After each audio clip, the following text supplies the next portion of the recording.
J'étais dans la cuisine en train de faire la vaisselle du déjeuner, comme toujours, parce que la belle-mère comprend mieux ces choses-là, selon Fabienne, ma belle-fille.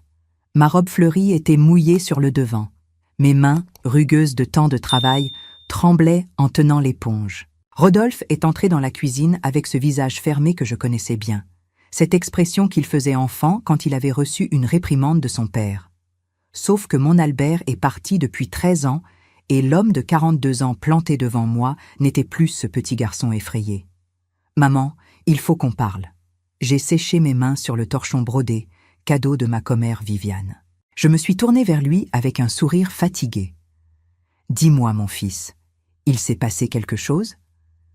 Fabienne est apparue dans l'embrasure de la porte. Ongles faits, cheveux bruchés, ce rouge à lèvres vermillon qu'elle portait toujours. Elle a croisé les bras et est restée là à observer comme un public attendant que le spectacle commence. On a pris une décision, a commencé Rodolphe sans me regarder dans les yeux. La maison est trop petite. Pierre et Alice ont besoin de plus d'espace. Et puis, tu as un certain âge, non? Ce serait peut-être mieux de chercher un endroit plus approprié. Mon cœur s'est emballé. Je savais ce qui allait suivre. Un endroit approprié, ai-je répété lentement. Une maison de retraite, maman. Il y en a des très bien dans la région. Tu auras de la compagnie, des activités, des infirmières. Maison de retraite. Le mot est sorti de ma bouche comme un coup de feu. Tu veux m'envoyer en maison de retraite? Le silence qui a suivi était dense comme du plomb. Fabienne jouait avec son téléphone, feignant d'être occupée. Rodolphe m'a finalement regardé et il y avait quelque chose dans ses yeux que je n'avais jamais vu auparavant. De la froideur. Ce n'est pas une maison de retraite, maman. C'est une résidence assistée. La différence, c'est que tu veux te débarrasser de moi. Ma voix n'a pas tremblé. Je n'allais pas leur faire ce plaisir. C'est là qu'il a explosé. Alors pars, pars. Si tu ne veux pas aller en maison de retraite, fais ta valise et sors de chez moi. Son cri a résonné dans la cuisine. Il a ricoché sur les murs que j'avais peints. Il a traversé le couloir où j'avais accroché les tableaux. Il est monté par les escaliers que j'avais nettoyés chaque jour pendant 3 ans. Fabienne a souri. Un petit sourire discret qu'elle a tenté de cacher derrière sa main, mais je l'ai vu. Et c'est à ce moment précis que quelque chose en moi s'est rompu. Ce n'était pas mon cœur. Celui-là était déjà en morceaux. C'était quelque chose de plus profond. C'était la dernière corde qui me retenait à l'illusion que j'avais encore une famille. J'ai respiré profondément. J'ai regardé mon fils, cet homme que je ne reconnaissais plus, et j'ai fait quelque chose qu'il n'attendait jamais. J'ai souri. « Très bien, Rodolphe. Je vais faire ma valise. » Son expression a changé. Confusion, peut-être même un peu de peur. Il s'attendait à des larmes, des supplications, un scandale. Pas à ce calme terrifiant. Je suis montée à l'étage pour la dernière fois. Je suis entrée dans la petite chambre du fond où je dormais. Oui, la plus petite pièce de la maison, celle qui ressemblait le plus à un débarras. J'ai pris ma vieille valise en cuir, celle que j'avais utilisée quand j'avais emménagé là il y a 3 ans. J'ai plié mes vêtements avec soin, chaque chemisier, chaque jupe, chaque foulard que j'avais moi-même cousu. J'ai pris la petite boîte en acajou avec les vieilles photos. Albert et moi le jour de notre mariage, Rodolphe bébé dans mes bras, ma mère dans le jardin de la maison où j'ai grandi. Je n'ai pas pleuré. Pas une larme. 1 heure plus tard, je suis descendue avec ma valise.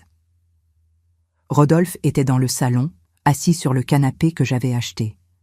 Fabienne à côté de lui, cette expression victorieuse affichée sur son visage. C'est alors qu'on a sonné à la porte.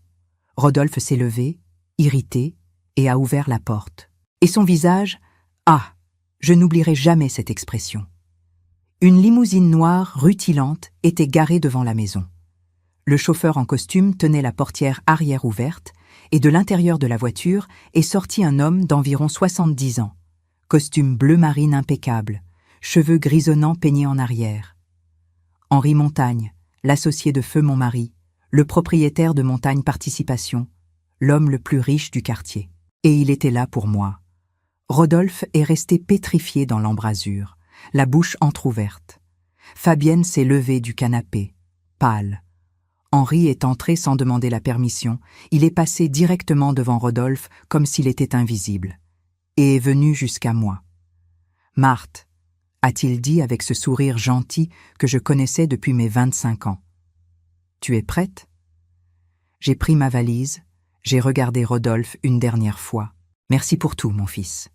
Maintenant, tu as toute la maison pour vous. » Et je suis sorti. Le sourire de Rodolphe avait complètement disparu. Pendant que la limousine s'éloignait, j'ai vu par la vitre arrière mon fils encore planté dans l'embrasure, immobile, regardant sa mère partir en grande pompe.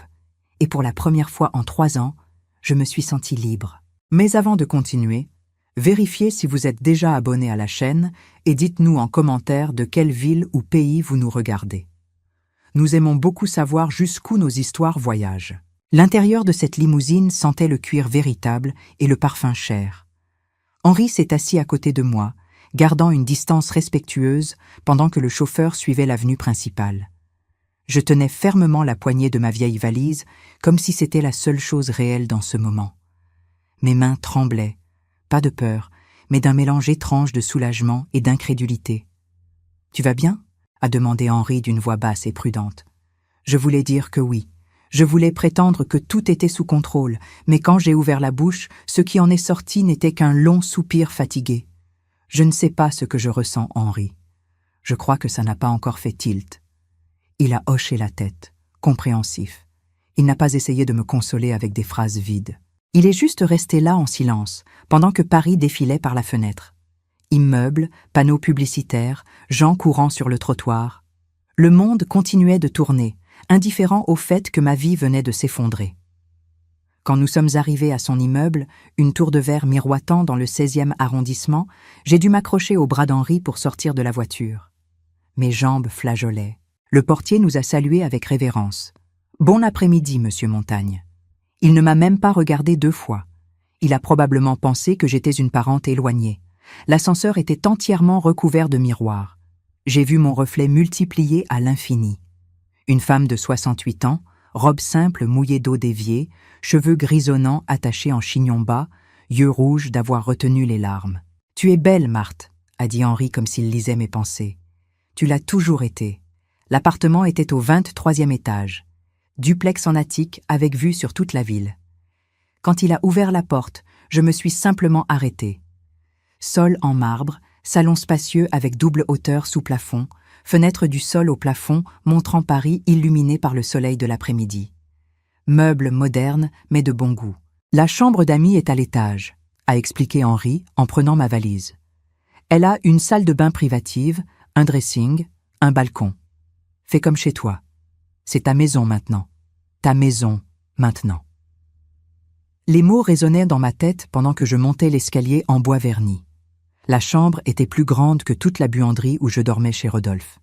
Le lit king size avait des draps blancs impeccables. Des rideaux en lin filtraient la lumière dorée de l'après-midi.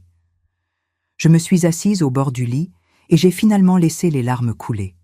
Ce n'étaient pas des larmes de tristesse, mais d'épuisement, de soulagement, de colère, contenues pendant si longtemps qu'elles jaillissaient maintenant comme l'eau d'un barrage rompu. Combien de temps suis-je restée là à pleurer? Je ne sais pas, mais quand je me suis arrêtée, il faisait déjà nuit. La ville dehors était une mer de lumière clignotante. Les souvenirs ont commencé à défiler. Il y a 3 ans, quand j'ai vendu mon appartement. C'était un petit endroit, mais c'était le mien. 2 chambres à Montreuil, achetées avec l'argent des coutures. Chaque mètre carré de cet appartement avait été conquis avec une aiguille et du fil. Rodolphe était apparu un samedi après-midi. Fabienne accrochée à son bras avec cette conversation doucereuse. « Maman, on pensait, tu ne te sens pas trop seule ici? Et si quelque chose arrive, tu as déjà un certain âge, non ?» Un certain âge. Ce mot qu'ils utilisaient comme une sentence de mort. « Je vais bien, mon fils. J'ai mes amis, ma routine. Mais ce ne serait pas mieux de vivre avec nous ?» avait interrompu Fabienne en souriant. « La maison est grande, les enfants adorent leur grand-mère, et nous prendrons soin de toi. » Prendre soin. Quel joli mot. Quel mensonge bien emballé. Et il y a autre chose, avait continué Rodolphe en se grattant la nuque, le même geste qu'il faisait enfant quand il voulait quelque chose. On veut ouvrir une succursale du magasin, mais il manque le capital initial. Si tu vendais l'appartement, tu pourrais investir avec nous. Ce serait comme une société familiale. 35 000 €, c'est ce qu'a rapporté la vente de mon petit coin. 35 000 € qui se sont transformés en prêt temporaire pour l'affaire de mon fils. C'est juste jusqu'à ce que l'entreprise décolle, maman. Ensuite, on te rembourse avec intérêt. J'ai signé le virement en croyant que j'investissais dans son avenir, dans l'avenir de ma famille. 3 ans ont passé. Je n'ai jamais revu un centime. Puis, il y a eu la disparition des bijoux de grand-mère Clarisse. 3 pièces. Une broche de perles, une bague en or avec améthyste et un collier d'ambre. Rien d'extravagant, mais avec une valeur sentimentale immense. Ma grand-mère avait porté cette broche le jour où elle avait fui l'Italie pendant la guerre. Je gardais tout dans une petite boîte en velours vert, cachée dans le tiroir de mes sous-vêtements. Jusqu'au jour où la boîte a simplement disparu. « Maman, tu as dû ranger ailleurs et oublier », avait dit Rodolphe, sans même lever les yeux de son téléphone. Je n'ai pas oublié Rodolphe. Je sais exactement où c'était. Fabienne était apparue dans l'embrasure de la porte, ce petit sourire prétentieux sur les lèvres. « Belle-mère, avec tout le respect que je vous dois, mais vous avez un certain âge. C'est normal d'être un peu oublieuse. » Ma grand-mère était comme ça aussi avant d'aller en maison de retraite. Maison de retraite. Elle plantait déjà la graine il y a 3 ans. Je n'ai jamais retrouvé les bijoux. 6 mois plus tard, j'ai vu des photos sur Facebook de Fabienne à Cancun, portant un collier d'ambre identique à celui de grand-mère Clarisse. Quand j'ai demandé, elle a dit qu'elle l'avait acheté dans un marché artisanal au Mexique. Je n'ai pas confronté. Je n'ai pas fait de scandale. J'ai juste avalé ma salive et fait semblant d'y croire. Pourquoi? Parce que j'avais peur. Peur de perdre mon fils. Peur d'être vraiment seule. Peur d'admettre que peut-être, juste peut-être, j'avais élevé un homme trop faible pour me défendre. Mais le pire souvenir de tous était cette conversation que j'avais entendue sans le vouloir. C'était un mardi soir, il y a environ 8 mois. J'étais descendue chercher de l'eau dans la cuisine quand j'ai entendu la voix de Fabienne venant du salon. Elle était au téléphone. « Détends-toi, maman, encore quelques mois et elle ira en maison de retraite. Ensuite, on transforme sa petite chambre en dressing pour moi. » Rire. Non, elle ne se doute de rien. Elle est trop naïve. Elle croit encore que son fils l'aime. Mon sang s'est glacé. Je suis restée là, immobile dans l'escalier, agrippée à la rampe pour ne pas m'effondrer. L'argent de l'appartement, on l'a presque tout dépensé. Mais détends-toi, quand elle partira, on vendra cette maison et on en achète une plus petite. Il restera pas mal d'argent. Pause. Rodolphe? Ah, il fait ce que je lui dis. Un homme faible, c'est facile à manipuler. Je suis retournée dans ma chambre en silence. Je me suis couchée dans le lit et j'ai pleuré jusqu'à ce que l'oreiller soit trempé. Mais je n'ai rien fait, parce qu'une partie de moi avait encore de l'espoir. Croyait encore que Rodolphe se réveillerait, qu'il verrait le serpent qu'il avait épousé, qu'il me défendrait. Quelle idiote j'ai été. Assise dans cette chambre luxueuse de l'appartement d'Henri, revivant chaque humiliation, chaque manque de respect, chaque moment où j'ai avalé mes larmes et fait semblant que tout allait bien, j'ai senti quelque chose changer en moi. Ce n'était pas de la colère, ce n'était pas de la tristesse, c'était de la clarté. J'avais passé 3 ans à accepter des miettes, à me contenter de restes d'affection, à m'annuler pour ne pas déranger, à devenir invisible dans une tentative désespérée de ne pas être expulsée. Et j'avais quand même été expulsée. Parce que pour des gens comme Fabienne, je ne serai jamais assez utile. Rien d'autre qu'un obstacle à éliminer à la première occasion. Et Rodolphe, mon fils, avait choisi son camp il y a longtemps. Seulement, j'étais trop aveugle, trop amoureuse du souvenir du petit garçon qu'il était pour voir l'homme lâche en qui il s'était transformé. Henri a frappé à la porte avec le petit déjeuner. Pain frais, beurre, confiture de fraises, jus d'orange fraîchement pressé. « Tu as bien dormi ?»« Mieux que ces 3 dernières années, » ai-je répondu. Et c'était vrai. Le lendemain, Henri a frappé à ma porte à 9 h du matin. « Habille-toi avec quelque chose de joli. Nous avons une réunion importante. »« Une réunion ? Fais-moi confiance. » 1 heure plus tard, nous étions dans le bureau de son avocat, Maître Olivier Sampaio, un homme chauve à lunettes qui m'a salué avec une révérence excessive.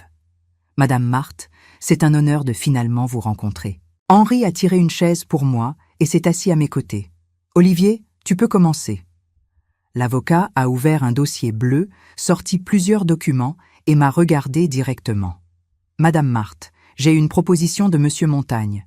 Il aimerait faire de vous associé minoritaire de 3 projets immobiliers de Montagne Participation. Cela représenterait un revenu mensuel estimé entre 20 et 25 000 euros selon les résultats trimestriels. » J'ai cligné des yeux 1 fois, 2 fois, 3 fois. « Comment ça ?» Henri a souri. « Tu ne dépendras plus jamais de personne, Marthe. Ni de moi, ni d'un fils ingrat, ni de qui que ce soit. » Et c'est à ce moment que j'ai compris. Ma vie venait de changer complètement. Mais avant de signer quoi que ce soit, Henri s'est penché vers moi, les mains jointes, avec cette intensité dans le regard qui à la fois m'effrayait et m'apaisait.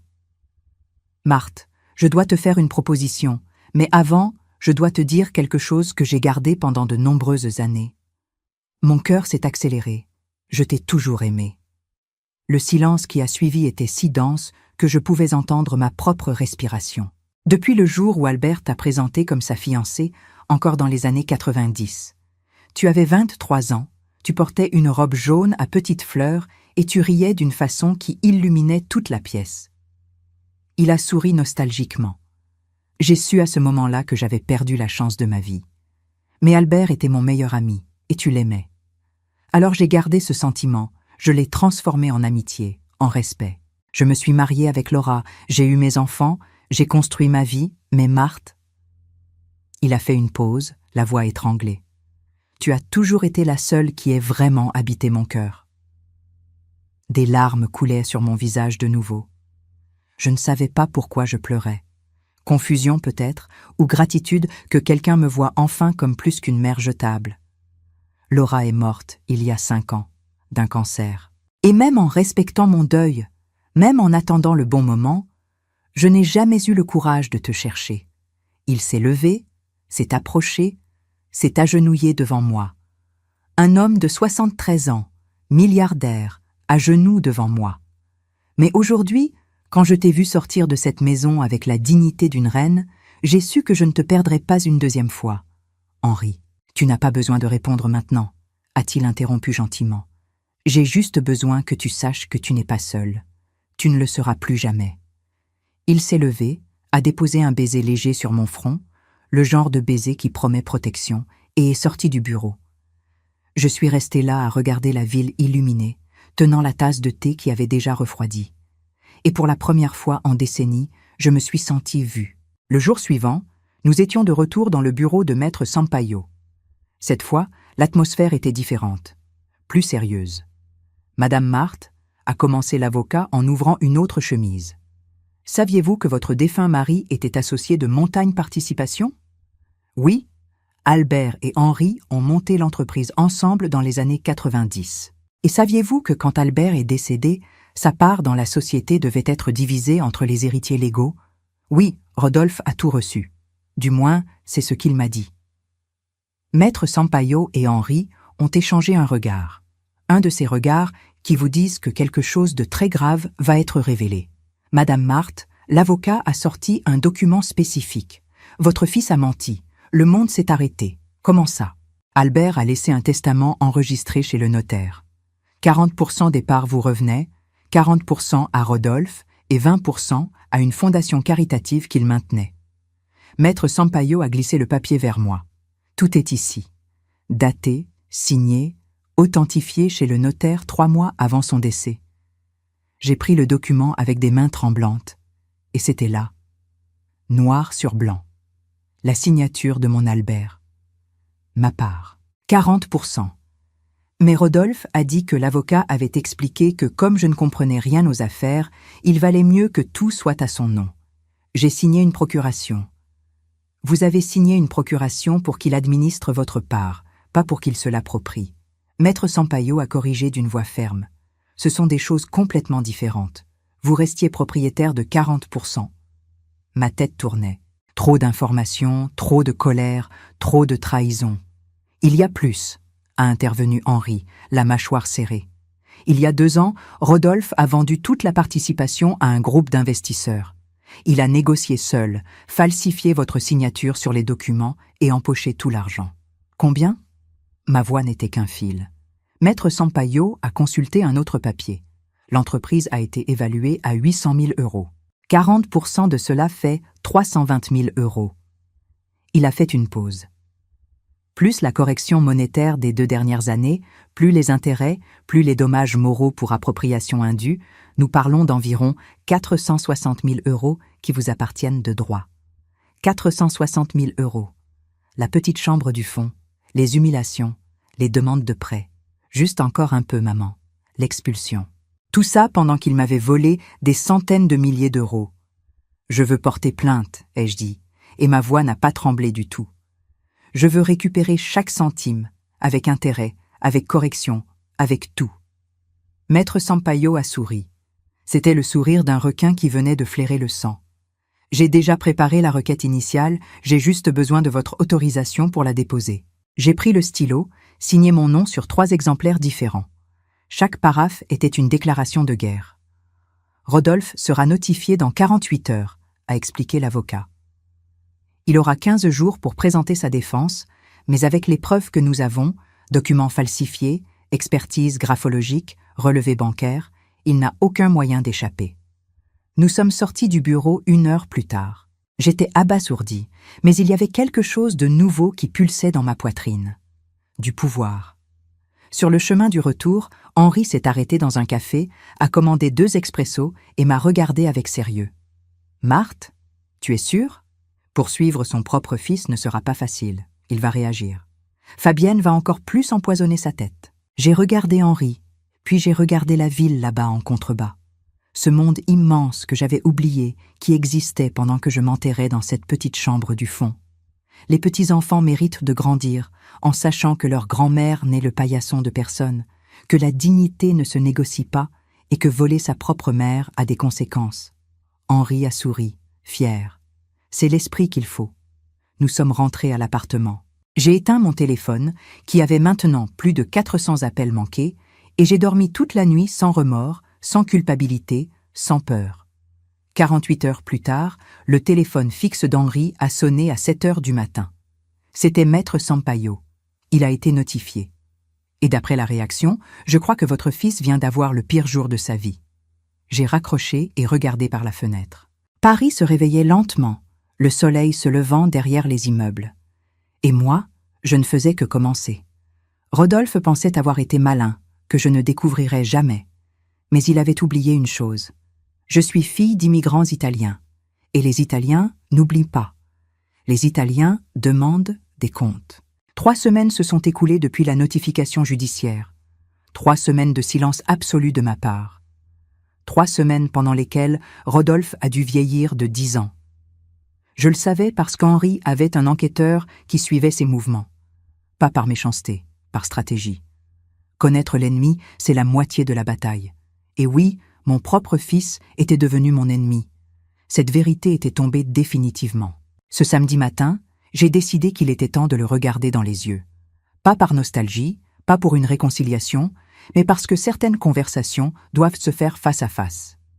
J'ai pris mon téléphone, celui qui était éteint depuis des semaines, et je l'ai allumé. Ils ont répondu à la première sonnerie. « Maman, Dieu merci. » La voix de Rodolphe était désespérée. « Maman, il faut qu'on parle. C'est un terrible malentendu. Je peux expliquer. Restaurant, le Grand Véfour. Ce soir, 20 heures. Toi, Fabienne et moi, ai-je coupé sèchement. Ne sois pas en retard. » J'ai raccroché avant qu'il ne réponde. Henri, qui assistait à tout depuis son fauteuil avec une tasse de café, a souri. « Tu es magnifique quand tu as le contrôle. » J'ai appris des meilleurs, ai-je répondu en lui faisant un clin d'œil. À 19h30, j'étais prête. Robe noire à hauteur des genoux, celle que j'avais moi-même cousue il y a des années et que je n'avais jamais eu le courage de porter. Chaussures à talons bas discrets, cheveux lâchés sur les épaules, les mèches grisonnantes brillant sous la lumière, une touche de rouge à lèvres rouge foncé. Quand je suis descendue, Henri s'est levé, bouche ouverte.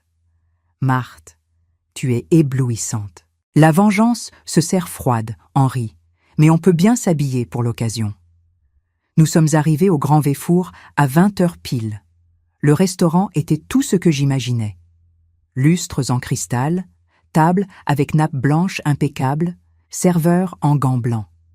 Le genre d'endroit où un repas coûte plus que ce que je gagnais en une semaine de couture. Rodolphe et Fabienne étaient déjà là, assis à une table dans le coin, visiblement mal à l'aise. Quand ils m'ont vu entrer, les réactions ont été opposées. Rodolphe est devenu pâle. Fabienne a écarquillé les yeux, la bouche entr'ouverte. Parce que je n'étais plus la petite vieille en robe fleurie mouillée d'eau déviée. J'étais quelqu'un d'autre. Ou plutôt, j'étais moi de nouveau. Je me suis approchée lentement, sentant tous les regards du restaurant sur moi. Ou peut-être était-ce de la paranoïa. Mais à ce moment-là, je me sentais comme une reine. Maman, Rodolphe s'est levé maladroitement en essayant de m'embrasser. J'ai dévié. Je me suis assise sur la chaise en face d'eux, j'ai croisé les jambes et fait signe au serveur. Un verre de Bordeaux, s'il vous plaît. Silence gênant. Fabienne jouait avec sa serviette, nerveuse. Rodolphe regardait partout sauf vers moi. « Vous êtes beau », ai-je commencé en feignant le naturel. « Vêtements neufs, Fabienne ? Cette robe est Chanel, non ? Et cette montre à ton poignet, Rodolphe ? C'est une Patek Philippe, magnifique. » Rodolphe a avalé sa salive. « Maman, à propos du procès… » « Ah, le procès », ai-je interrompu en souriant. « Parlons-en justement. Mais avant, j'ai ouvert mon sac et sorti une enveloppe Kraft. Je posais sur la table, bien au centre. Je voulais vous montrer quelque chose. Fabienne a regardé l'enveloppe comme si c'était une bombe. Qu'est-ce que c'est ? Ouvre et vois.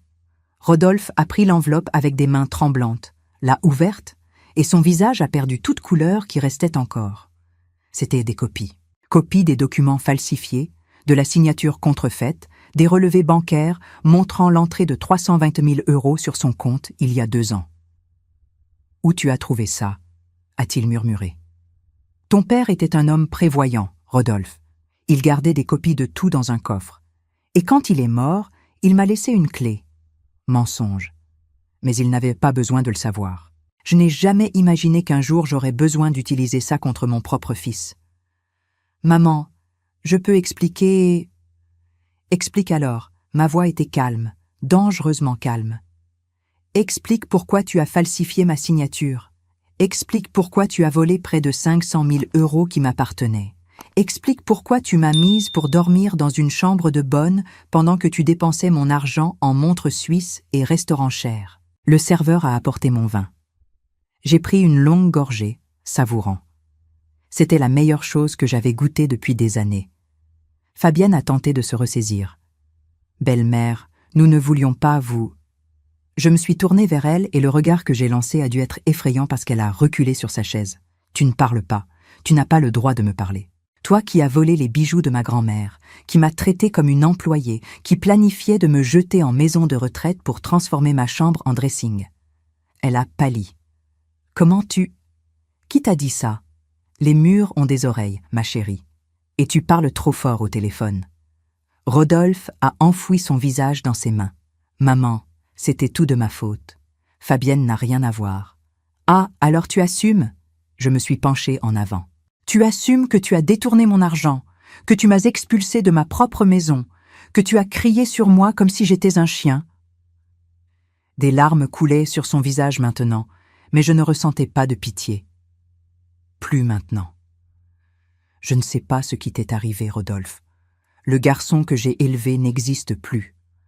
À sa place, il y a un homme lâche, manipulable, qui a choisi l'argent au lieu de sa propre mère. Maman, je suis désolée. Désolée ? J'ai ri. Un rire amer, sans joie. Tu es désolée parce que tu as été découvert, parce que maintenant tu as un procès en justice, parce que maintenant tu dois rendre chaque centime que tu as volé avec intérêt et correction. Je me suis levée. J'ai pris mon sac. Tu sais ce qui est drôle ? J'ai vendu mon appartement pour investir dans ton affaire. 35 000 € que tu n'as jamais rendus. Et pendant ce temps, tu étais assis sur près de 500 000 € qui étaient à moi. L'entreprise allait mal, maman. J'avais besoin. Besoin ? Ma voix est montée d'un ton. Quelques personnes dans le restaurant ont regardé. Je m'en fichais. Tu avais besoin d'une voiture neuve, d'un voyage à Cancun, de vêtements de marque, pendant que ta mère lavait tes caleçons et dormait dans une chambre sans même une fenêtre correcte? Silence. Fabienne avait des larmes dans les yeux aussi maintenant, mais c'étaient des larmes de colère, pas de remords. Ton avocat va contacter le mien, ai-je dit en m'éloignant déjà de la table. Soit tu rends ce qui m'appartient de bon gré, soit la justice va te l'arracher de force. Et crois-moi, ça va faire beaucoup plus mal. Maman, attends. Je me suis tournée une dernière fois. Une chose, Rodolphe.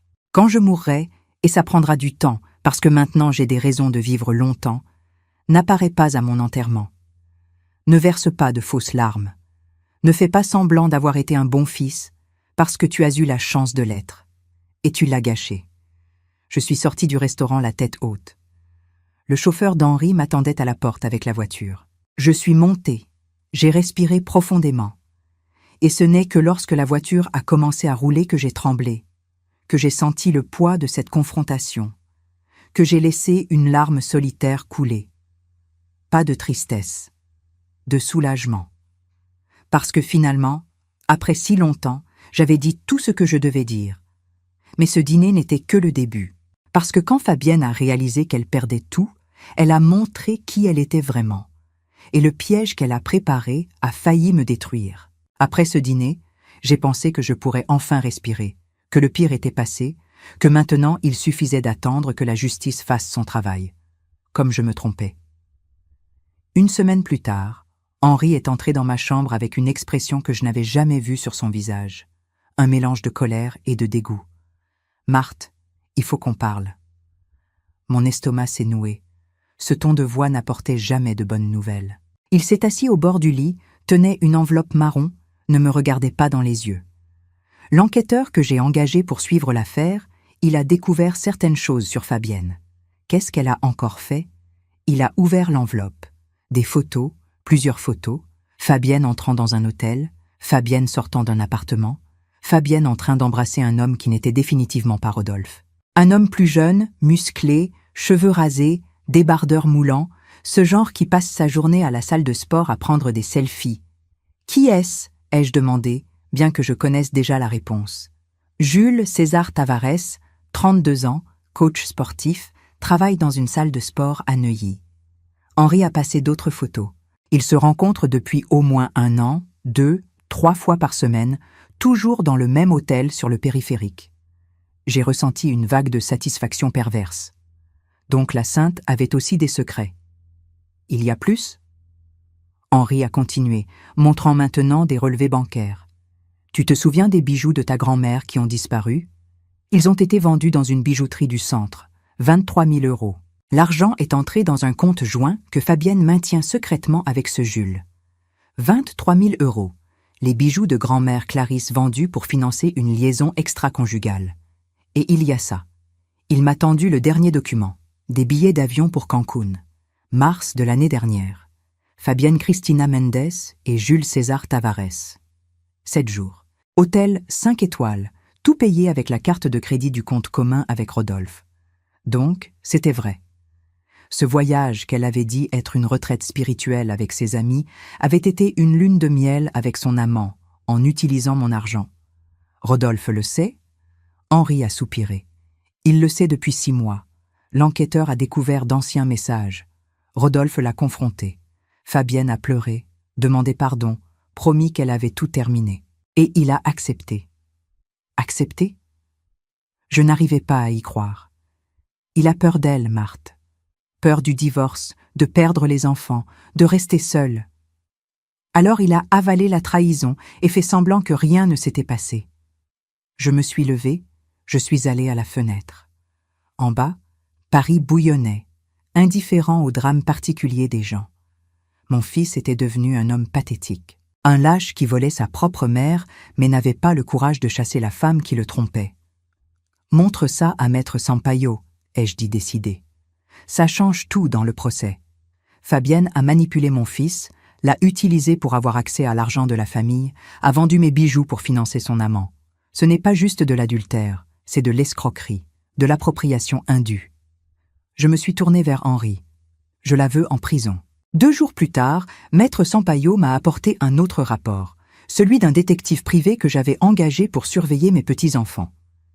Pierre manquait l'école, 3 fois la semaine dernière. Fabienne ne l'emmenait tout simplement pas parce qu'elle oubliait.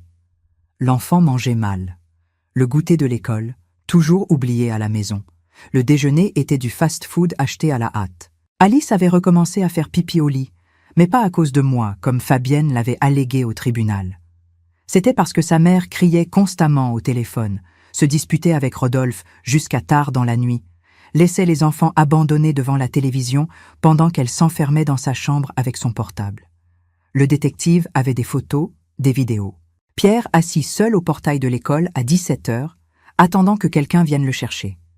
Alice pleurant dans le parc parce que personne ne lui avait mis de crème solaire et elle avait des coups de soleil. Négligence. Claire, documentée, indéniable. J'ai tenu ces photos avec des mains tremblantes. Mes bébés, mes petits-enfants souffrant pendant que cette vipère faisait semblant d'être une mère exemplaire au tribunal. J'ai assez ? Ai-je demandé à Maître Sampaio en étalant tous les documents. Détournement d'argent, fraude, négligence infantile. Il a tout regardé, feuilleté lentement, vérifié chaque page. Quand il a levé la tête, il souriait. « Marthe, vous n'avez pas juste assez. Vous avez un arsenal nucléaire. » Mais il y avait une chose qui me rongeait encore de l'intérieur. Rodolphe. Mon fils, faible, manipulé, détruit émotionnellement. Une partie de moi voulait le voir payer pour tout ce qu'il avait fait. Mais une autre partie, celle qui était encore mère, voulait le sauver. Ce soir-là, assise avec Henri sur le balcon, j'ai parlé. Je peux détruire les deux. J'ai des preuves de tout. Je peux poursuivre Fabienne au pénal, demander la garde des petits-enfants, exécuter toutes les dettes de Rodolphe et le laisser dans la misère complète. Henri connaissait mon ton de voix. Mais il est encore mon fils. Et au fond, je sais qu'il est aussi une victime. Pas des circonstances, de ses choix, oui, mais surtout d'elle. Henri a serré ma main. Alors qu'est-ce que tu veux faire ? J'ai respiré profondément. La décision était prise. Je veux lui donner une dernière chance, une seule, mais à mes conditions. Je me suis tournée vers Henri. Je vais proposer un accord. Je pardonne les dettes que tu as rachetées, 520 000 € s'il fait 3 choses. Lesquelles ? Divorcer de Fabienne immédiatement, entrer en thérapie familiale avec moi et les petits-enfants, et me rendre chaque centime qu'il m'a volé, en plusieurs fois si nécessaire, mais me le rendre. Et s'il refuse ? Mon regard s'est durci. S'il refuse, je détruis les deux. Fabienne ira en prison. Rodolphe fera faillite et je demanderai la garde complète de Pierre et Alice. Henri m'a regardé avec une admiration que je n'avais jamais vue auparavant. Tu n'es pas seulement forte, Marthe, tu es brillante. Le lendemain, Maître Sampaio a rédigé la proposition. Document officiel avec toutes les clauses, témoins, authentification notariée. C'était la dernière chance de mon fils de prouver qu'il y avait encore du salut en lui. La réunion a été fixée pour un mardi, 10h du matin, dans le bureau de Maître Sampaio. Territoire neutre, environnement formel, témoins présents. Je suis arrivé 15 minutes en avance. Tailleur gris discret, cheveux attachés, sans bijoux. Je voulais avoir l'air de ce que j'étais. Une femme sérieuse, préparée, inébranlable. Henri était à mes côtés. Maître Sampaio arrangeait les documents sur la table de réunion. L'expert comptable judiciaire était déjà assis avec son ordinateur portable ouvert. Et il y avait 2 autres personnes, un huissier de justice et une psychologue spécialisée en droit de la famille. À 10h pile, on a sonné. Rodolphe est entré en premier. Il avait encore maigri. Le costume était trop grand, barbe non rasée, cerne profond. Il ressemblait à un homme vaincu. Fabienne est venue derrière. Talons hauts, robe moulante rouge, maquillage chargé, essayant d'intimider. Mais j'ai vu la nervosité dans ses yeux. Cet éclat de quelqu'un qui sait qu'elle est acculée. « Bonjour à tous », a commencé Maître Sampaio formellement. « Merci d'être venu. Cette réunion a un caractère conciliatoire, mais aussi probatoire. Tout ce qui sera dit ici est enregistré et pourra être utilisé judiciairement. » Il a allumé le projecteur. La première image qui est apparue sur le mur était un tableau financier détaillé, Allons droit au but. Ces 3 dernières années, 340 000 € ont disparu de l'entreprise de M. Rodolphe. Il a pointé les chiffres rouges. Virements non autorisés, paiements frauduleux, détournement systématique de ressources. Rodolphe a écarquillé les yeux, a regardé Fabienne qui était devenue pâle. De quoi il parle? C'est un mensonge. Tout ça est falsifié, a explosé Fabienne. L'expert comptable s'est levé calmement. Rien ici n'est falsifié, madame. Ces données ont été extraites directement du système comptable de l'entreprise, croisées avec des relevés bancaires officiels et des documents fiscaux. Il a changé de diapositive. Ici, virement de 53 000 € vers le compte joint au nom de Fabienne Cristina Mendes et Jules César Tavares. Le nom de l'amant a résonné dans la pièce comme un coup de feu. Rodolphe s'est levé d'un bond. « Jules, tu as mis son nom sur un compte ?» Le silence qui a suivi était mortel. J'ai tendu le document vers Rodolphe. « Lisse, et décide qui tu es vraiment. » Ses mains tremblaient en prenant le papier. Il a lu, puis il a regardé le stylo, puis moi, puis Fabienne, et il a signé. 6 mois semblent peu de temps quand on le dit comme ça, rapidement. Mais quand on reconstruit une vie entière, chaque jour pèse comme une année. Je suis ici maintenant, assise sur le balcon de l'appartement en attique, prenant mon petit déjeuner. Le soleil de septembre entre par les fenêtres, en réchauffant mon visage. En bas, Paris se réveille une fois de plus. Le trafic, la course, la vie qui se passe. Mais ici en haut, enfin, la paix. Beaucoup de choses ont changé en 6 mois. Laissez-moi vous raconter. Fabienne purge une peine alternative. Elle n'est pas allée en prison. Le juge a considéré qu'elle était délinquante primaire et a permis qu'elle effectue des travaux d'intérêt général. 200 heures à nettoyer des crèches publiques. Elle a tout perdu. L'appartement sur la Côte d'Azur a été vendu aux enchères pour payer les indemnisations. L'amant Jules a disparu quand l'argent s'est tari. C'est drôle comme ces hommes disparaissent vite, non? Elle essaie d'appeler les enfants. Parfois Pierre répond, poli, mais distant. Alice pleure encore après les appels, mais le psychologue dit que ça va s'améliorer avec le temps. Rodolphe. Ah, mon fils. Il habite maintenant un appartement de 2 chambres à Montreuil. Modeste, simple, mais propre et organisé. Il a trouvé un emploi dans une entreprise de logistique. Il n'est pas patron, il n'est pas manager, il est juste employé. Et vous savez ce qu'il m'a dit la semaine dernière? Maman, pour la première fois depuis des années, je dors en paix. Parce qu'il n'y a plus de créances bancaires, plus de mensonges à soutenir, plus de serpents à siffler du poison à son oreille. Il a la garde partagée des enfants. Tous les mardis et jeudis, il dort chez eux. Et tous les samedis, il les amène ici. C'est samedi aujourd'hui. Je regarde l'horloge. 9h15. Il devrait arriver d'un moment à l'autre. La sonnette retentit. Mon cœur s'accélère. C'est comme ça à chaque fois, comme si c'était la première fois. J'ouvre la porte. Mamie Marthe. Alice se jette dans mes bras. Elle est plus grande, les cheveux plus longs, ce sourire édenté parce qu'elle a perdu ses 2 dents de devant. Pierre vient juste derrière, plus contenu. Il a 9 ans maintenant. Il pense qu'il est déjà trop grand pour les câlins effusifs, mais quand il me voit, il court aussi. Mamie, on a apporté les ingrédients. Papa nous a laissé choisir au marché. Rodolphe est debout à la porte, un sac de course dans chaque main. Il a pris un peu de poids. Enfin. Le visage n'est plus creusé. La lumière dans ses yeux est revenue. « Bonjour, maman. »« Bonjour, mon fils. » Il entre. Henri apparaît de la cuisine, s'essuyant les mains sur le torchon. Alors, les champions, prêts à faire le meilleur gâteau au chocolat de Paris? Les enfants crient en chœur « Oui !» La cuisine devient un chaos délicieux. Farine par terre, chocolat fondu sur les mains d'Alice, Pierre cassant des œufs avec la langue tirée de concentration. Rodolphe reste à mes côtés en battant la pâte. Nous restons en silence pendant un moment, travaillant simplement ensemble. « Maman, » dit-il soudain sans me regarder. « Merci. » Pourquoi? De ne pas avoir abandonné, même quand je ne le méritais pas. J'arrête de remuer la pâte, je prends sa main. Rodolphe, je suis ta mère. Les mères n'abandonnent pas. On se dispute, on se blesse, on s'éloigne, même quand c'est nécessaire. Mais abandonner, Jamais. Il essuie une larme rapidement, en se cachant. La thérapie aide. La docteure a dit que j'ai été victime d'abus psychologiques pendant des années, que Fabienne a utilisé des techniques de manipulation classiques pour me contrôler. Il me regarde enfin. Ce n'est pas une excuse pour ce que je t'ai fait, mais ça m'aide à comprendre pourquoi je suis restée aveugle si longtemps. Et maintenant? Comment tu te sens? Il sourit.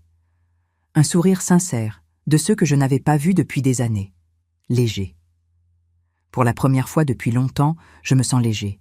Le gâteau est prêt. Nous le mettons au four pendant que les enfants regardent des dessins animés dans le salon avec Henri. Rodolphe et moi allons sur le balcon. Il s'assoit sur la chaise où tant de fois je me suis assise seule, pleurant, planifiant, me reconstruisant. « Maman, je ne t'ai jamais demandé. Toi et Henri… » Je souris. On sort ensemble. Si c'est ce que tu veux savoir. Sors ensemble, il rit. Maman, tu as 68 ans. Et alors, l'amour a un âge maintenant? Je le pousse légèrement. Henri me rend heureuse, me respecte, me traite comme une reine. C'est tout ce que je mérite après avoir accepté des miettes pendant si longtemps. Rodolphe devient sérieux. Tu mérites ça. Tu mérites tout ce qu'il y a de bon. Nous restons à regarder la ville ensemble. Mère et fils qui un jour ont été ennemis, maintenant simplement en train de recommencer. Du four vient l'odeur de chocolat. Alice crie du salon. « C'est prêt, mamie? Encore 10 petites minutes, mon amour. » Nous coupons le gâteau, tous ensemble autour de la table. Pierre raconte l'école. Alice montre un dessin qu'elle a fait. Une famille. Mamie, papa, elle, Pierre et Henri. Tous main dans la main. « Où est maman ?» demande Rodolphe avec prudence. « Maman est sur une autre feuille », répond Alice simplement. « Parce qu'elle habite loin maintenant. Les enfants ont cette sagesse brute, non? Ils comprennent les choses à leur façon. » Henri me regarde du bout de la table. Il sourit. Je souris en retour. Après que tout le monde soit parti, Rodolphe emmenant les enfants au parc, je reste seule avec Henri sur le balcon de nouveau. Il tient ma main. « Tu as réussi, Marthe.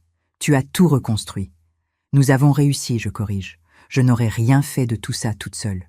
Tu l'aurais fait. Tu es la femme la plus forte que je connaisse. » J'appuie ma tête sur son épaule. Le soleil se couche, peignant le ciel en orange et rose. « Tu sais ce que j'ai appris de tout ça ?» Je parle lentement. « Quoi ? Qu'on n'a pas besoin d'accepter des miettes, que la dignité ne se négocie pas, que même quand la vie te brise en 1000 morceaux. » Je le regarde. On peut toujours se reconstruire. Et quand on se reconstruit avec ses propres mains, pièce par pièce, on ne redevient pas ce qu'on était avant. On devient quoi? Je souris. On devient un diamant. Ils ont pensé qu'ils me briseraient. Ils ne savaient pas que j'avais déjà été brisée et reconstruite tant de fois que j'avais appris à devenir un diamant. Et un diamant ne se brise plus. Un diamant brille. Vous voyez, mes chers amis, la vie nous enseigne des leçons étranges. Parfois, perdre tout est la seule façon de se retrouver. Pendant 3 ans, j'ai vécu comme une ombre dans ma propre maison. J'ai accepté l'inacceptable parce que j'avais peur de rester seule. J'ai avalé des humiliations parce que je pensais que c'était le prix à payer pour faire partie d'une famille. Mais ce jour de mars, quand mon fils m'a expulsée de chez moi, quelque chose s'est brisé en moi. Ou plutôt, quelque chose s'est libéré. La femme que j'avais enterrée sous des années de sacrifice et d'abnégation est revenue à la surface, plus forte, plus sage, prête à se battre. Aujourd'hui, à 68 ans, j'ai une vie que je n'aurais jamais imaginée. J'ai mon indépendance financière, un homme qui m'aime vraiment, mes petits-enfants qui viennent me voir chaque samedi, et surtout, j'ai ma dignité. Cette dignité que personne ne pourra plus jamais m'enlever. Rodolphe se reconstruit lentement. Il apprend à être l'homme que son père aurait voulu qu'il soit. Le chemin est long, mais il avance. Et moi, je suis là. Pas comme avant, acceptant tout en silence. Maintenant, je suis là avec des limites claires, avec respect mutuel, avec amour, mais aussi avec fermeté. Si mon histoire vous a touché, retenez ceci. Il n'est jamais trop tard pour recommencer, jamais trop tard pour dire non. Jamais trop tard pour exiger le respect que vous méritez. l'âge n'est qu'un nombre. La vraie force vient de savoir qui vous êtes et ce que vous valez. Si cette histoire a touché votre cœur, si vous vous êtes reconnu à un moment de ce parcours, laissez votre commentaire ici en bas en me disant d'où vous regardez. Et si vous connaissez quelqu'un qui a besoin d'entendre ce message, que ce n'est jamais trop tard pour recommencer, que la dignité n'a pas de prix, que vous méritez d'être traité avec respect, partagez cette vidéo. Laissez votre like, abonnez-vous à la chaîne et activez la cloche pour ne pas manquer les prochaines histoires. Parce qu'ici, on ne raconte pas des histoires vides, on raconte des histoires qui transforment, qui enseignent, qui vous rappellent qui vous êtes vraiment. Une forte brassée et souvenez-vous, vous êtes plus fort que vous ne l'imaginez. À la prochaine fois.